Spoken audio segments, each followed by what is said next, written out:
ಬೆಳಗಾವಿಯಲ್ಲಿ ಅನ್ನಭಾಗ್ಯಕ್ಕೆ ಕನ್ನ ಹಾಕಿದ ಕಳ್ಳ ಕದೀಮರು.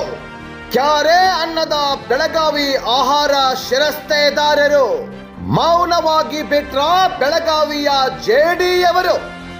ಸುಮಾರು ವರ್ಷಗಳಿಂದ ನಡೆದ್ರೂ ಸಹ ಕ್ಯಾರೆ ಅನ್ನುತ್ತಿಲ್ಲ ಸರ್ಕಾರಿ ಅಧಿಕಾರಿಗಳು.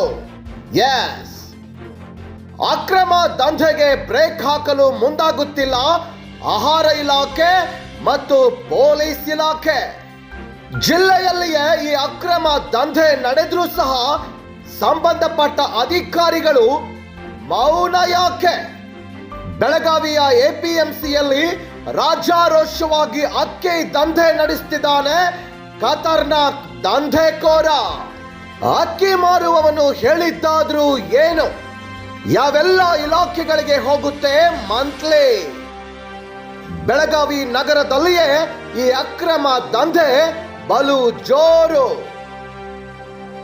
ಯಾವುದೇ ಪರವಾನಗಿ ಇಲ್ಲದೆ ನಕಲಿ ಬಿಲ್ಲುಗಳನ್ನ ತೆಗೆದುಕೊಂಡು ಹೋಗ್ತಾರೆ ಈ ಖದೀಮರು. ಮಾಜಿ ಅಕ್ಕಿ ಕಳ್ಳನಿಂದ ಸಿಕ್ಕಿತು ನಮ್ಮ ವಾಹಿನಿಗೆ ಖಚಿತ ಮಾಹಿತಿ. ವೀಕ್ಷಿಸಿ ಟೈಮ್ಸ್ 24/7 ಬೆಳಗಾವಿ ನ್ಯೂಸ್ನಲ್ಲಿ.